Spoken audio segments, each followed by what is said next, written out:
बोलिए श्री प्राणनाथ प्यारे की जय। बोलिए श्री सद्गुरु महाराज की जय। सर्व सुंदर साथ की जय। सुंदर साथ जी, आज का विषय है धर्म और आध्यात्म में क्या अंतर है। क्या ये दोनों अलग अलग है या एक दूसरे का ही हिस्सा है, पार्ट है, उनको अलग अलग स्टेजेस हैं? क्या है धर्म और आध्यात्म में क्या अंतर है सुंदर साथ जी?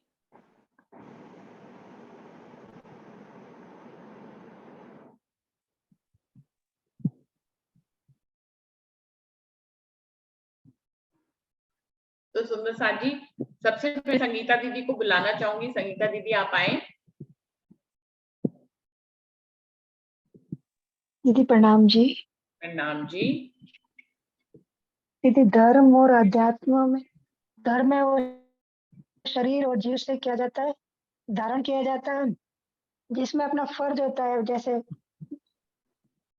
घर का कोई का हो या समाज का हो, अपने को कुछ करना ही है, वो उसको फर्ज कहेंगे और धर्म कहेंगे। और जो आत्मा के लिए अपन करेंगे, जैसे मैं कौन हूँ, पर मैं कहाँ से आई हूँ, मुझे जान शरीर छोड़ने के बाद कहाँ जाना है, परमात्मा के बारे में भी जानना, उसको अध्यात्म कहेंगे जी। प्रणाम जी दीदी। प्रणाम जी। तो संगीता दीदी ने अपने शब्दों में कहा है कि धर्म जो है वो शरीर जीव से देह से पालन किया जाता है और आध्यात्म जो है वो उससे आगे की अवस्था है, जबकि जीव जो है अपने बारे में ना सोचकर परमात्मा के बारे में सोचता है, उसकी बंदगी के बारे में सोचता है, उसको पाने की चाहना रखने लग जाता है, तो इसको आध्यात्म कहते हैं। तो उन्होंने आध्यात्म को धर्म से आगे की अवस्था बताया है। और सुंदर साहब से सुनते हैं कि वो क्या कहते हैं इस बारे में। विमला दीदी, आप कुछ कहना चाहेंगे इस बारे में?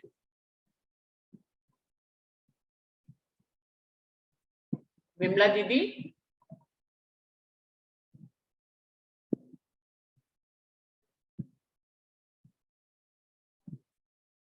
ममता दीदी, विमला दीदी, नीलम दीदी, आप कुछ कहना चाहेंगे इस बारे में? प्रणाम जी। नहीं, मैं नहीं कहना चाहती, कुछ भी सुनना चाहती हूँ। ठीक है, ठीक है, कोई बात नहीं, कोई बात नहीं। राज दीदी, आप कुछ कहना चाहेंगे? नहीं, मैं कुछ भी, इतना दिमाग तेज नहीं है इस तरह सोचने अरे का। आप खाली वाणी करने में मतलब ये कह रही है, मैं तेज आपको से जानती हूँ। जानते जरूर हो, लेकिन हाँ। इस समय माया देखने आई हुई हो ना, तो माया की तरफ की चलती है आजकल। अरे तो हम लोग माया कानपुर देखने में थी तो क्या दीदी? हम लोग माया से अलग है क्या? नहीं, बहुत फर्क है, फर्क है फिर भी। अच्छा, क्या फर्क है माया का खेल देखने इस समय पंजाब में आई हुई हूँ, वो पूरा कर रही हूँ। अध्यात्म की तरफ नहीं इतना। ऐसा नहीं। वाणी जरूर पढ़ती हूँ, ये नहीं कहती कि मैं नहीं पढ़ती, वाणी में रहती हूँ आज समय, लेकिन अध्यात्म वगैरह इस तरह ऐसा कभी मैंने सोचा ही नहीं कुछ। प्रणाम जी। प्रणाम जी, प्रणाम जी। चलिए आप, प्रणाम जी, आपके दर्शन हो गए। और प्रतिभा दीदी, आप बताइए, आप इसके बारे में क्या कहते हैं कि धर्म और आध्यात्म के बारे में क्या? प्रतिभा दीदी बहुत अच्छी लाइनों में बातों को समझाती हैं। प्रतिभा दीदी, आप आए। प्रणाम जी, प्रणाम जी। नाम जी। मैंने भी दीदी वीडियो थोड़ा सा खोलिए ही ना, अगर चिंतन, पॉसिबल हो तो। ज्यादा चिंतन नहीं करा अभी तक। धर्म तो एक फर्ज है, ड्यूटी है, और अध्यात्म स्वयं को जानने की जो ललक होती है, और उसमें जान करके हम बिल्कुल उसी में लिप्त हो जाते हैं, हमें चाहूं और कुछ दिखाई नहीं देता। अध्यात्म मीन्स अध्यय प्लस आत्मा, मतलब चारों ओर। और आध्यात्मिक व्यक्ति धार्मिक हो सकता है, और जो धार्मिक व्यक्ति होता है वो धीरे धीरे आध्यात्मिक हो जाता है, और अपने स्वरूप की पहचान करना और अपने स्वरूप में ही स्थित हो जाना ही आध्यात्मिकता है। जब हम अपने जैसे थे हम वैसे के वैसे हो जाए, वो आध्यात्मिकता होती है। परम चेतन को अनुभव करने की जो ललक होती है ना, वो अध्यात्म। धार्मिकता तो कर्तव्य फर्ज होते हैं, और उसी सीढ़ी को ही लेकर, साधना की उसी सीढ़ी को ही लेकर हम आध्यात्मिकता की तरफ बढ़ते हैं। दोनों अरस परस, और जो सीढ़ी आगे की है वो आध्यात्मिकता है। चाहूं और हमें कुछ दिखाई नहीं देता, बस उसके बाद कुछ नहीं रहे। प्रणाम। प्रणाम प्रणाम जी। अपने आप को व्यक्ति कहता है कि मैं धार्मिक हूँ, या कोई व्यक्ति कहता है कि मैं आध्यात्मिक हूँ, तो दोनों बातों में फर्क है। अगर वो कहता है कि वो धार्मिक है तो वो अभी सीढ़ी पे है, और अगर वो आध्यात्मिक है तो वो आगे निकल गया है, जिसमें उसको अपने अलावा खुद को उसने खो दिया है और परमात्मा की चाहना रखने लगा है, वो आध्यात्मिक कहलाता है। और जो धार्मिक है वो कर रहा है, वो अपने जन्म को सुधारने की कोशिश कर रहा है, पूजा कर रहा है, पूजाएं कर रहा है, अर्चना कर रहा है, भोग लगा रहा है। ये सब क्या है? धर्म है। धर्म में वो अपनी परवाह कर रहा है कि मैं सच्चे धर्म पे चलूं, मैं सच्चे मार्ग पे चलूं, ऐसी प्रेरणा उसके अंदर आती है। लेकिन जो आध्यात्म की अवस्था है, जिसमें मैं खुदी को भी खो दिया जाता है, जिसमें कि ये चाहा जाता है कि वो परमात्मा को पाए, अपना जीवन सफल करने की बात से भी आगे की बात में पहुंच जाए। जहाँ अपना जीवन सफल करने के लिए एक जीव कब सोचेगा? जब वो अपनी मैखुदी और अपने अहंकार में होगा। लेकिन आध्यात्म वो अवस्था है जिसमें अपने आप को खो दिया जाता है और परमात्मा को पाने की ललक हो जाती है, तो उसमें उसको कहते हैं आध्यात्मिकता। मतलब अध्यात्म की तरफ आगे बढ़ गया, जिसमें अपने आप की भी परवाह नहीं है, अपना तो समर्पण ही कर दिया, तो क्या हो गए? हम आध्यात्मिक हो गए, जिसमें हम अब अपनी चाहना कुछ नहीं कर रहे, अपने लिए कोई चाहना नहीं कर रहे। हमारी चाहना सिर्फ एक ही है कि परमात्मा ही मेरे अंदर हो जाए, मैं ही परमात्मा में खो जाऊं। ये है आध्यात्मिकता का जो प्रतिभा दीदी ने अपने शब्दों में बताया। वर्षा को बुलाना चाहूंगी। वर्षा, आप अपने शब्दों में बताएं। सब बहुत सुंदर बता रहे हैं इसमें। वर्षा है। प्रणाम जी। सभी सुंदर साथ जी के चरणों में प्रेम प्रणाम जी। जी मुझे जैसे अभी दीदी ने बताया, मुझे भी कुछ ऐसा ही लगता है कि जो धर्म होता है वो शरीर से निभाया जाता है। जैसे धर्म के 10 लक्षण होते हैं, उन्हें शरीर निभाता है। और उसके बाद यदि मनुष्य के में दिल में ये इच्छा आए कि भी मैं कौन हूँ, मैं ये शरीर नहीं हूँ, मैं इस शरीर से अलग भी कुछ हूँ, ये चाह ही अध्यात्म की ओर पहला कदम है उसका। ये समझे कि अध्यात्म की पहली सीढ़ी ही यही है कि उसके अंदर ये प्रश्न आए कि मैं कौन हूँ, मैं इस शरीर से अलग भी कुछ हूँ। क्योंकि इस शरीर से अलग कुछ होना और उसके बारे में जानकारी प्राप्त करने के लिए व्यक्ति को एक गुरु की आवश्यकता होती है। गुरु नहीं बल्कि सदगुरु भी। गुरु तो जैसे भौतिक ज्ञान है, शरीर धर्म के बारे में कोई भी गुरु भी बता देते हैं, लेकिन आध्यात्मिकता के लिए उसको एक सदगुरु की आवश्यकता होती है। जैसे कि चिरंतन में राजी ने भी बताया है कि सोच समझ गुरु कीजिए रे बाबा, सोच समझ गुरु कीजिए, ये तो सौदा परम अमोलक, निरख परख कर लीजिए। कि यदि हम इस दुनिया में भी कुछ लेने जाते हैं तो उसे भी हम 10 बार, अगर कोई 10 रुपए की चीज है उसमें भी हम 10 बार सोचते हैं कि ये इतने रुपए में ठीक है या नहीं। तो जब हम अपने आत्मा के कल्याण के लिए किसी गुरु को ढूंढते हैं तो हमें पहले ये भी परख करनी चाहिए कि ये हमें कहाँ तक पहुंचाएगा। हमें ये वैकुंठ तक का ज्ञान दे रहा है, निराकार तक का दे रहा है, या उससे भी परे अक्षरातीत तक का ज्ञान दे रहा है। यदि उसे खुद ही हमारे सदगुरु को ज्ञान नहीं है तो वो फिर हमें कहाँ से ज्ञान देगा। तो ये जो मन में जो सोच आती है कि मैं कौन कहाँ से आ गया, इस शरीर से परे होने का भाव आध्यात्मिकता ही है। और उसके बारे में जानकारी लेना और अपने निज स्वरूप को जानना, और उस निज, जैसे कि एक समझिए आध्यात्मिकता ऐसे हो गई कि दृष्टा बनकर देखना कि मैं करता नहीं हूँ, क्योंकि आत्मा दृष्टा है। और जब तक हम इस शरीर भाव में ही रहेंगे तब तक हम दृष्टा भाव में नहीं आएंगे। आध्यात्मिकता एक दृष्टा भाव में होने का भाव है। मुझे तो दीदी कुछ ऐसे ही समझ में आता है, शब्दों में अच्छे से समझाना नहीं आ रहा है। प्रणाम जी। और आप बताइए। वर्षा, बिल्कुल तुम शब्दों में अच्छा समझा लेती हो, ऐसा तुम सोचते हो कि तुम नहीं समझा पाते हो। आप अच्छे से समझा रहे थे, अच्छा ही बताया आपने। अरुणा दीदी को बुलाना चाहूंगी। अरुणा दीदी, आप आए।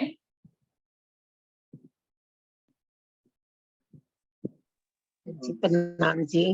प्रणाम वैसे जी। तो मेरे को भी ऐसा कुछ खास पता नहीं है, जो बात हो गई ना वही वही लग रही मुझे भी।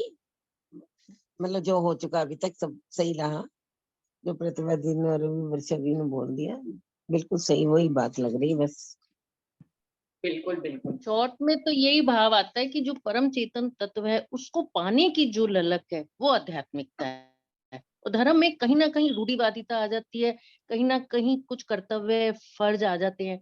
अध्याय प्लस आत्म, मतलब हम अपनी चहु और स्वयं को जब जान करके उस स्थिति में खड़े हो जाते हैं, वो आध्यात्मिकता है। तब कुछ भी आसपास नहीं। अपना एक्चुअल अपना ललक अध्ययन हो जाता करना, बिल्कुल है, अपने अपने बारे स्वरूप में में जानना।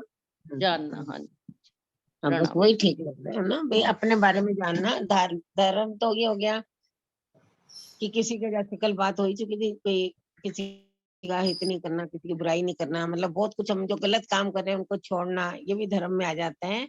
और जितनी बातें जनरल आती है, जैसे वही मंदिर जाना है, आरती करनी है, भोग लगाना है, ये सब धार्मिक क्रियाएं कहलाती है। मेरे को ऐसा लगता है ये सब धार्मिक क्रियाएं कर रहे हैं, लेकिन आध्यात्मिक वही बात है, शरीर को छोड़ के आत्मा को पहचानना, आत्मा को जानना, और फिर आत्मा को परात्म तक मिलना ही आध्यात्मिक है। और धार्मिक तो कोई भी हो सकता है, लेकिन आध्यात्मिक कम लोग मिलेंगे। धार्मिक तो बच्चा भी हो सकता है, मंदिर जाने, भोग बोलना, भजन बोलने हैं, ये सब क्या है, ये सब धार्मिक क्रियाएं के अंतर ही आती, मुझे ऐसा महसूस होता है। और आध्यात्मिक आत्मा में डूबे रहना, वो जैसे अपन कहते हैं चितवनी करना, उसके बाद परम धाम को देखना, आत्म परात्म को देख के ये डुबकी लगाना, यानी धर्म में ही मान लीजिए डुबकी लगाना ही, जो हर कोई नहीं कर पाता। जैसे पानी में तैरना आता है, जैसे ऐसी डुबकी लगा के मोती लाना, सीप लाना, ऐसे ही आत्म को परात्म से मिलाना, डुबकी लगा के समुद्र में। आध्यात्मिकता ये है मेरे हिसाब से, ऐसा लगता है मुझे। प्रणाम जी, ज्यादा नहीं मालूम कुछ। एक पॉइंट और आ रहा था, धर्म में तो हम अच्छे बुरे समझ करके कुछ छोड़ने और ग्रहण करने का रहता है, और आध्यात्मिकता में हमें कुछ ना ग्रहण करने और ना छोड़ने की कुछ आवश्यकता होता है, क्योंकि हम उस स्थिति तक पहुंच जाते हैं। ये मेरे को कुछ समझ आता है। हाँ। प्रणाम जी, मुझे एक चीज समझ में आई इससे। जैसे हमारे सदगुरु धनी देवचंद्र जी हैं, उन्होंने पहले धर्म की राह अपनाई, बचपन से ही 11 साल की उम्र से उन्होंने पिंगल श्याम जी के मंदिर से धर्म की शुरू की यात्रा, और वो अध्यात्म की तरफ कितना बड़े के अंत में आकर उन्होंने अपने राज्य को अपने दिल में बसा लिया। ये धर्म की राह पर चलते हुए ही आगे बढ़ना, अध्यात्म की तरफ बढ़ना हो सकता है। मुझे तो यही समझ में आया। प्रणाम धर्म जी। प्रथम सीढ़ी हो सकता है, लेकिन अध्यात्म में कोई डायरेक्ट नहीं पहुंच सकता है। या तो वो किसी जन्मों में धर्म को पालन करके आए, तो फिर इस जन्म में दिखाई दे कोई सीधा ही आध्यात्मिकता की तरफ लग जाए। कभी हम छोटे बच्चों को, या हम देखते हैं कि एकदम से कोई इतने समर्पण करते हैं कि वो हमें लगता है देखिए कितने आगे बढ़े हुए हैं, या अध्यात्म की तरफ है, लेकिन वो अपने कई जन्मों में पहले धर्म की यात्रा पूरी कर चुके होते होंगे, तभी इस जन्म में वो एकदम से आध्यात्मिकता की तरफ दिखाई दे सकते हैं। लेकिन हम सब अगर एक जनरल जीवन को देखें, तो धर्म पहली सीढ़ी हो सकता है, लेकिन धर्म पहुंचाने के लिए आध्यात्म तक पहुंचने की वो सीढ़ी है।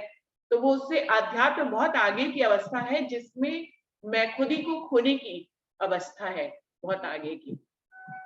डॉली दीदी को बुलाना चाहूंगी, वो अपने और शास्त्रीय शब्दों में हमें और अच्छे ढंग से बताएंगी।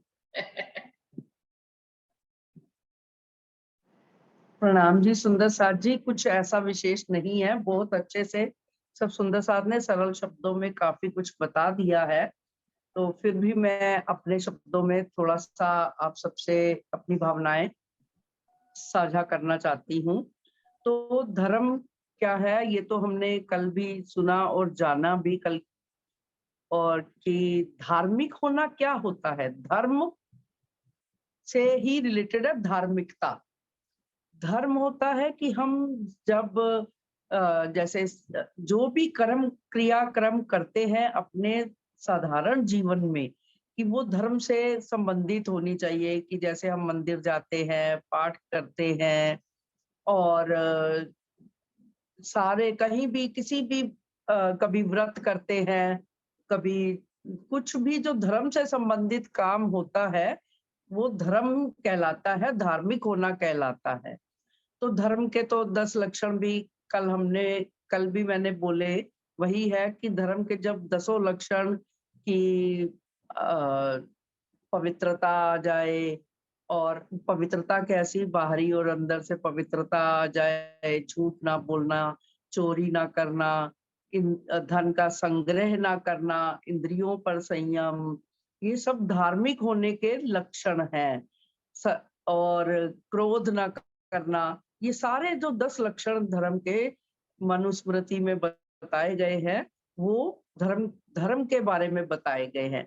आज हम ये आगे विचार कर रहे हैं कि धर्म और अध्यात्म में क्या अंतर है। तो धर्म जो है एक तरह से, जैसे अभी प्रतिभा बहन ने भी कहा कि धर्म क्या है, ऊपर तैरना, और अध्यात्म क्या है, गहरे सागर में डुबकी लगाना। यहाँ के साधारण शब्दों में कहा जाए तो ऐसा है। लेकिन एक विचार यह उत्पन्न होता है कि अभी कि हम सीधे ही आध्यात्मिक नहीं हो सकते। धर्म पहली सोपान है, जिसे कि हम कि धर्म की राह पर चलते चलते चलते जब कभी हमारे मन में यह विचार उत्पन्न होने लगे कि मैं कौन हूँ, कहाँ से आया हूँ, इस जीवन में आने का कारण क्या है मेरा, और मृत्यु के पश्चात क्या होगा, ये स्वर्ग क्या है, नरक क्या है और वैकुंठ क्या है, ये सारी बातों का विचार आने लगे कि मेरा इस जीवन का लक्ष्य क्या है। तो हमें ये समझना चाहिए कि हम आध्यात्मिकता की ओर अग्रसर हो रहे हैं। धर्म को छोड़कर हम आध्यात्मिक नहीं बन सकते। धर्म और आध्यात्मिकता जो है एक दूसरे के अन्योन्याश्रित है, एक दूसरे पर आश्रित है, आधारित है। तो जब हम जब ये प्रश्न सब हमारे मन में उठने लग जाते हैं, तो हमारा एक कदम आध्यात्मिकता की ओर बढ़ने लगता है। तो आध्यात्मिकता क्या है कि जब हम इन सब प्रश्नों का, अब हमारे हृदय में प्रश्न उठेंगे, तो फिर हमें सतगुरु को भी खोजना पड़ेगा। सतगुरु को खोजना पड़ेगा तो फिर वही हमें माया के बारे में, ब्रह्म के बारे में, जीव के बारे में, और जीव की जब मोक्ष की स्थिति क्या होती है, इन सारे रहस्यों को सुलझा दे हमारे, तो हम पूरी तरह से आध्यात्मिकता में डूब सकते हैं। तो अर्थात क्योंकि हमारा तो ये सौभाग्य है, और या कहे कि हमारी धनी जी से मूल संबंध है, निस्बत है कि हमें धार्मिक होने का भी अवसर मिला, कि हम प्रारंभ से ही, वैसे सारे संसार के लोग अधिकतर जो धर्म करते हैं वो धार्मिक ही कहलाते हैं, किंतु कई बार जो बिना सोचे विचारे जीवन भर ये सारे कर्म, वृक्षों को जल चढ़ाना, मूर्ति की पूजा करना, व्रत रखना, उपवास रखना, लेकिन वास्तविकता ना समझना कि ये हम व्रत क्यों कर रहे हैं, हम एकादशी का व्रत क्यों कर रहे हैं, पूर्णमासी का व्रत क्यों कर रहे हैं, जब तक ऐसे विचार मन में ना आए तो हम कोरे धार्मिक अर्थात नवधा भक्ति में ही रहकर अपना जीवन बिता देते हैं। लेकिन हम निजानंद संप्रदाय से संबंधित हो गए, हमारा संबंध है, और इससे ही हमें ये ज्ञात हुआ, आध्यात्मिकता के हमारे सारे प्रश्न हल हो गए कि सतगुरु ने बता दिया कि मैं कौन हूँ, कहाँ से आया हूँ और हमें जाना कहाँ है। इसलिए सारे आज भी काफी जो है युवा वर्ग कुछ धर्म तो कर लेते हैं, लेकिन आध्यात्मिकता से शायद उनको एक अलग ही विचार हो गया है कि वो कहते हैं हमें ज्यादा गहराई में नहीं सोचना, कि हम इस जीवन को ही अच्छे से जीना चाहते हैं, eat drink and B Mary. लेकिन यदि हम अपने बच्चों को तर्क से समझा सकें तो वो भी आध्यात्मिकता की ओर अग्रसर हो सकते हैं।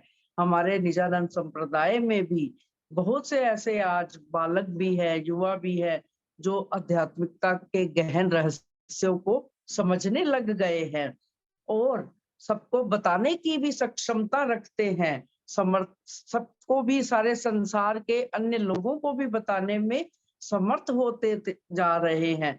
और इसी लक्ष्य को, आध्यात्मिकता का प्रसार करने के लिए ही हमें अपने बालकों को प्रशिक्षित करना चाहिए, कर भी रहे हैं। हमारे समाज के गुरुजन ऐसा बहुत अच्छा कार्य कर रहे हैं कि हमारे युवा वर्ग को, बाल वर्ग को आध्यात्मिकता की राह पर चलने का प्रेरणा दे रहे हैं। तो इसीलिए आध्यात्मिकता और धर्म का मूल अंतर जो है कि जब हम ये समझने लग जाएं कि मैं कौन हूँ, कहाँ से आया हूँ, हमें अपने जीवन के लक्ष्य का पता चल जाए कि हमारा लक्ष्य क्या है। लक्ष्य के बिना जीवन, तो हम जब सब सखियां भी ब्रिज में आई तो प्रेम तो सीख लिया, लेकिन हमें लक्ष्य नहीं पता था, तो उसका परिणाम क्या हुआ, हमें पुनः इस गहरी माया में आना पड़ा, जिसमें ज्ञान के माध्यम से हमें अपने लक्ष्य का पता चला। और नवधा भक्ति से अतिरिक्त जो 10वीं प्रेम लक्षणा भक्ति है उसका भी हमें ज्ञान हुआ, तो हम आध्यात्मिकता की राह पर अग्रसर हुए कि मैं अपनी आत्मा की पहचान हुई, संसार की पहचान हुई, ये जो प्रक्रिया है आवागमन की, ये 84 लाख योनियों का जो बंधन है, इससे हमें मुक्त होने का भी अवसर मिला। ये इसलिए ये जीवन है, तो हमें आध्यात्मिकता की ओर अवश्य अग्रसर होना चाहिए। इसे ही आध्यात्मिक होना कहते हैं। हाँ, ये अवश्य है कि हम धर्म को छोड़कर आध्यात्मिकता की राह नहीं अपना सकते, कभी भी नहीं अपना सकते।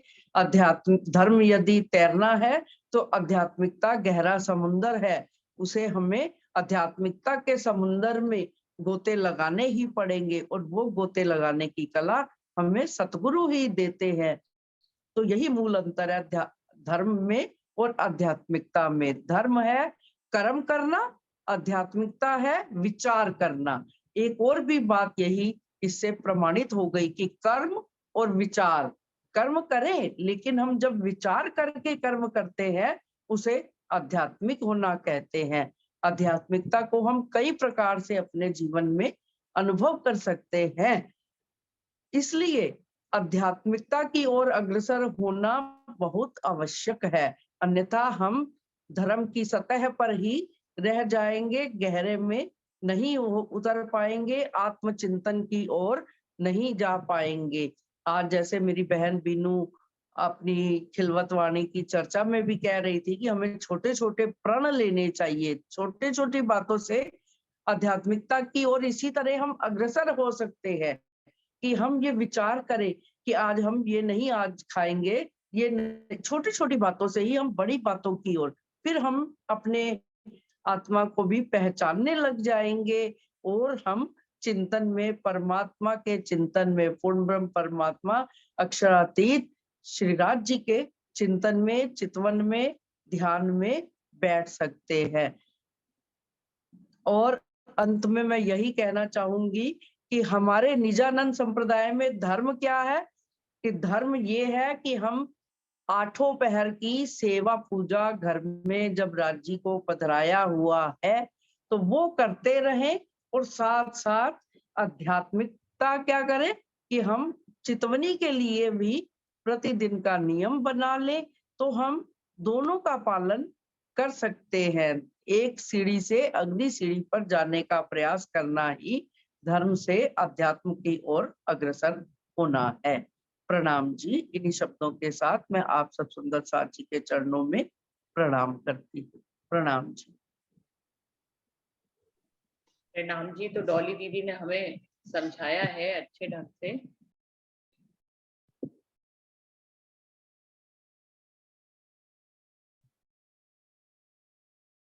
कोई और सुंदर सा? शशि दीदी ज्वाइन हुए हैं। शशि दीदी, आप कुछ कहना चाहेंगे? धर्म और आध्यात्मिकता में क्या अंतर है? शशि दीदी। हाँ जी दीदी, जो अभी दीदी ने समझाया मुझे भी यही समझ में आया, मेरा अपने विचार कुछ नहीं। ये सब सुंदर साथ अच्छा करते कि जो पहले सुंदर साथ ने समझाया डिट्टो उससे मतलब हमको भी यही लगता है। हर किसी को अपने शब्दों में बोलना चाहिए, मुझे लगता है उससे और ज्यादा वीडियो में रस आता है, और हम अलग अलग ढंग से एक बात को कह सकते हैं। हर किसी का व्यक्तित्व अलग है और बोलने के शब्द अलग है, तो सबको बोलना चाहिए। चलिए ठीक है, आज आपको इस बात से हम सहमत हो जाते हैं, लेकिन अगली बार से आप स्वयं बोलेंगे शशि दीदी, है ना? प्रणाम। प्रणाम प्रणाम जी। तो जो सबके जो ऑब्जर्व किया मैंने, जो सबने बोला है, उसमें जो पॉइंट निकल कर आते हैं सुंदर साथ जी इस वीडियो में, जो टॉपिक है कि धर्म और आध्यात्म में क्या अंतर है, तो सबसे पहली बात मुझे यही समझ में आई, मैं अपने शब्दों में बताती हूँ कि धर्म की शुरुआत जो है वो घर से होती है। हमारे माता पिता हमारे अंदर धर्म का बीज बोते हैं। अगर वही धार्मिक नहीं होंगे तो घर का माहौल धार्मिक नहीं होगा और हम धार्मिकता की तरफ नहीं बढ़ेंगे, और धार्मिकता की तरफ नहीं बढ़ेंगे तो हम आध्यात्म की तरफ बढ़ना तो बहुत दूर की बात है। तो पहली शिक्षा शुरू होती है धर्म की घर से, जहाँ पे हमें धार्मिक माहौल मिलता है, हमारे माता पिता धार्मिक होते हैं, वो हमारे अंदर धर्म का एक बीज बोते हैं, हमसे कुछ ऐसी क्रियाएं कराते हैं कि सुबह उठो, प्रार्थना करो, भोजन करने से पहले प्रार्थना करो, भोजन करने के बाद शुक्रिया अदा करो, तुम्हें जीवन में जो कुछ भी मिला है तुम उसके लिए धन्यवाद अदा करो। जैसे कि हम छोटे बच्चे हैं, अगर मान लीजिए क्लास में प्रथम ही आए तो इसके लिए भी धन्यवाद अदा करें, या जीवन में हमें जो जो उपलब्धियां धीरे धीरे मिल रही हैं उन सबके लिए हम परमात्मा का धन्यवाद करें। तो इस प्रकार से हम धार्मिक जीवन में प्रवेश करते चले जाते हैं युवा अवस्था तक। छोटी छोटी बातों से ही धार्मिकता हमारे अंदर आती चली जाती है और हमें लगता है कि परमात्मा हमारे आसपास ही है, वही हमारे लिए सारी क्रियाएं संचालित करता है। इस विश्वास में हम धीरे धीरे आने लग जाते हैं और ये विश्वास जो है वो हमारी नींव बन जाता है सुंदर साथ जी। तो इस तरह से हम धीरे धीरे धार्मिक हो जाते हैं। दूसरी अवस्था होती है आध्यात्मिकता की। यह धर्म ही हमें आध्यात्मिकता की तरफ ले जाता है। वहां पे हम माता पिता से छूट जाते हैं और हम एक सतगुरु से जुड़ते हैं जो हमें आध्यात्मिकता की तरफ ले जाते हैं।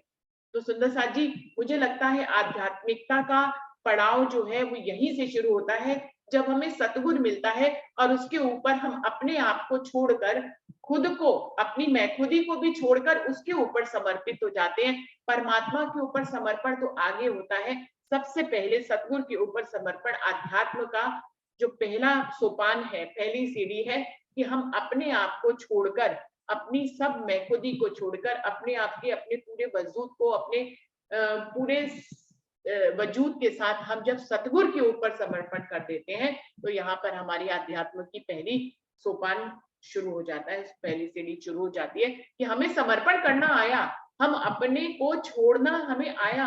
हम अपने आप को छोड़ ही नहीं पाते, धर्म में हम अपने आप से ही लिपटे रहते हैं, क्योंकि हम जो कुछ कर रहे हैं, हम आगे बढ़ रहे हैं, हम उसके लिए धन्यवाद भी अदा कर रहे हैं, लेकिन हम हैं किस पे केंद्रित? हम स्वयं पे केंद्रित हैं। लेकिन आध्यात्म वो अवस्था होती है जिसमें हम स्वयं पे केंद्रित होना छोड़कर परमात्मा के ऊपर केंद्रित होने लग जाते हैं। हमारे लिए सब कुछ अब वो होने लग जाता है, हम कुछ नहीं रह जाते हैं। तो समर्पण की वो अवस्था जबकि हम स्वयं को छोड़ देते हैं, हम उस नौका की तरह हो जाते हैं कि अब इसको परमात्मा ही बहाकर ले जाएगा, चाहे जिस दिशा में भी ले जाए। तो हमारा समर्पण यहाँ पर शुरू हो जाता है। वो चाहे तो डुबाए, चाहे तो उबारे, चाहे तो किनारे ले जाए, चाहे तो वो जो मर्जी करे हमारी नौका के साथ। ये जो हमारी तन रूपी नौका है, इसमें जो चेतन तत्व जीव बैठा है, उसको वो जहां ले जाए वो परमात्मा है। परमात्मा जो है सद्गुरु के रूप में आता है और इसलिए समर्पण पहले ही सोपान में सतगुरु के ऊपर होता है। फिर सतगुरु हमें परमात्मा से जोड़ देता है और फिर हमारा समर्पण जो है सतगुरु से होते होते परमात्मा तक हो जाता है। जब सतगुरु के ऊपर पूर्ण समर्पण करना हमें आ गया तो परमात्मा पे समर्पण करना में देरी नहीं लगती है सुंदर साथ जी। लेकिन पहला सोपान ही हम नहीं चढ़ पाते हैं, हम सतगुरु के ऊपर भी पूर्ण समर्पण कर नहीं पाते। जिसने इस सीढ़ी को पार कर लिया वो आगे परमात्मा के ऊपर समर्पण की सीढ़ी को तो तुरंत ही पार कर पाएगा। तो यहाँ पर जब अपनी मैं खुदी को छोड़ते हैं, हम स्वयं को छोड़कर, स्वयं पे केंद्रित होना छोड़कर, स्वयं के बारे में सोचना छोड़कर हम परमात्मा के बारे में सोचने लग जाते हैं कि तब हमारी आध्यात्मिक अवस्था शुरू हो जाती है। और यही पॉइंट जो है सुंदर साथ ने अपने शब्दों में कहा कि पानी के ऊपर तैरना जो है वो धर्म है और नीचे गोते लगाकर हीरे जवाहरात ढूंढना, रत्न ढूंढना, ये जो है वो आध्यात्मिकता है। तो इस तरह से धर्म और आध्यात्मिकता में धर्म पहली सीढ़ी है, आध्यात्मिकता दूसरी सीढ़ी है। लेकिन आध्यात्मिकता धर्म के बिना नहीं आ सकती है, इसलिए धर्म भी, धार्मिक होना भी जरूरी है। लेकिन धार्मिकता अधूरी है अगर हम जीवन रहते आध्यात्मिकता के स्तर तक अगर हम नहीं पहुंचे। हम सिर्फ धर्म की सीढ़ी पे खड़े रह गए तो हमारा जीवन अधूरा है। हमने सारे अच्छे कर्म कर लिए, अपने सेवा पूजा कर ली, मंदिर चले गए, परमात्मा का शुक्रिया अदा कर लिया हमने अपने अवगुण निकाल लिए, ये सब कुछ धर्म में आता है, हमने ये सब कुछ तो कर लिया, लेकिन हमने परमात्मा के बारे में नहीं सोचा, हमने उसके ऊपर समर्पण नहीं किया, तो हमारा जीवन असफल रहेगा, हमारी आध्यात्मिकता असफल, हमारी धार्मिकता असफल रहेगी, क्योंकि धार्मिकता का काम ही यही है कि वो हमें आध्यात्मिक स्तर तक पहुंचाए।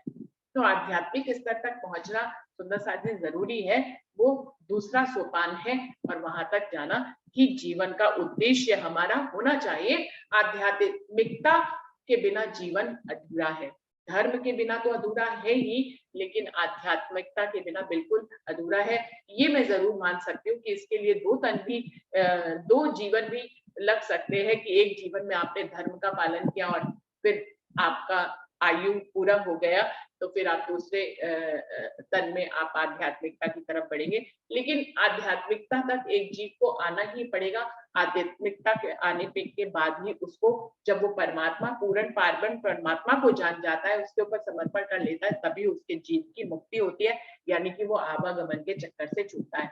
बाकी जीवन भर वो धर्म का पालन करता रहे, लेकिन वो आवागमन के चक्कर से नहीं छूट सकता है। तो सबसे मेन पॉइंट ये है कि आवागमन से चक्कर से छूटता ही जीव तब है जब वो आध्यात्मिकता के स्तर पे आता है और परमात्मा के ऊपर पूर्ण समर्पण करता है, वो भी उस पूर्ण पारब्रह्म परमात्मा के ऊपर। 33 कोटि के देवी देवताओं पे या ब्रह्मा विष्णु महेश के ऊपर समर्पण करने से आप आवागमन के चक्कर से नहीं छूट सकते। आध्यात्मिकता तो ब्रह्मा विष्णु महेश से भी आगे की है, सीढ़ी है सुंदर साथ जी। तो जब पूर्ण पारब्रह्म परमात्मा की पहचान करके उसके ऊपर समर्पण किया जाता है, वहां पर आध्यात्मिकता होती है, और वहीं से ही जीव जो है आवागमन के चक्कर से छूटता है। तो मुझे भी धर्म और आध्यात्मिकता जो सुंदर साहब ने बताई, उसमें ये कुछ मुख्य पॉइंट मुझे समझ में आए, जो मैंने बताने की कोशिश करी है, और मुझे लगता है कि सभी सुंदर साहब इससे क्या कहते हैं कि इसमें कुछ कोई और पॉइंट जोड़ना है। अन्ना दीदी, डॉली दीदी, प्रतिभा दीदी, इसमें जो पॉइंट्स हैं इनमें कुछ और पॉइंट जोड़ना चाहेंगे आप? नहीं, ठीक है, ठीक ही लग रहा है कि सबने यही एक मत से सबने यही कहा है, तो निष्कर्ष यही निकलता है जो आपने बता दिया है बड़े अच्छे शब्दों में। तो ये विषय आज कंप्लीट ही समझा जाए।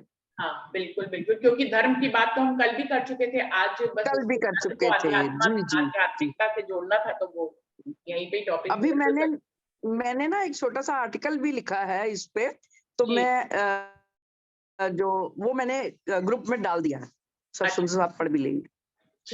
ठीक है, तो सुंदर साथ जी उसको भी पढ़ेंगे। सुंदर साथ जी, अगर यहाँ पे तो अब समय खत्म होने वाला, नहीं तो हम आपसे, लंबा है आर्टिकल, नहीं तो सुन लेते यहीं पे। नहीं, लंबा तो नहीं है, 5-7 मिनट लगेंगे। 5 मिनट 5 मिनट तो अभी दीदी 18, हाँ तो 2 ही 3 मिनट रह गए। हाँ चलो कोई बात नहीं, वो कोई बात नहीं, कोई बात नहीं। मैं पहले बताते तो आपसे पहले सुन ही लेते भाई। अरे कोई बात नहीं, मैंने उसी से बेस्ड ही बोला है ना, तो वो क्या है कि मैं वॉइस रिकॉर्ड करके भी भेज दूंगी ना सबको, फिर कर दूंगी एक बार रिकॉर्डिंग कर। ठीक है सुंदर साथ, कोई बात नहीं, ठीक है सुंदर साथ जी, प्रणाम जी। प्रणाम जी। बोलिए श्री प्राणनाथ प्यारे की जय, बोलिए श्री सतगुरु महाराज की जय, सुंदर साथ की जय। प्रणाम जी, प्रणाम। कल मिलते हैं इसी समय पे सुंदर साथ जी, सभी को प्रणाम जी। प्रणाम जी। विमला दीदी, आपको बुलाया था, आप आए नहीं उस समय जी। प्रणाम जी।